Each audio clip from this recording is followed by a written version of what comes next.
I'm sure is an entirely rational decision on your part. Here's where I'm going towards. Here's what I'm getting at. I just wonder if it's time that we took a little bit different approach to antitrust enforcement. I wonder if it's time that Congress, in addition to pursuing some of the other goals and goods that we've been talking about today, I wonder if it's time we revisited the power of private suits in antitrust enforcement and began to make those viable again. Courts have closed down access by private parties to antitrust enforcement suits by imposing injury and standing requirements that I think, frankly, are somewhat suspect. We could fix that. We could allow class action suits in the antitrust context.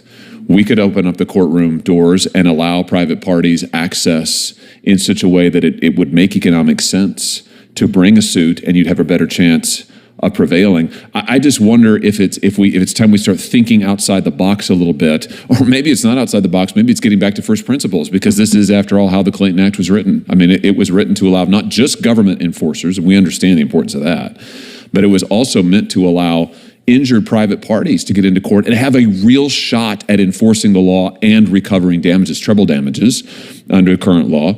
Maybe we ought to increase those damages awards. Maybe we ought to change some of the injury and standing requirements that the courts have imposed that I think, frankly, are not there in the text.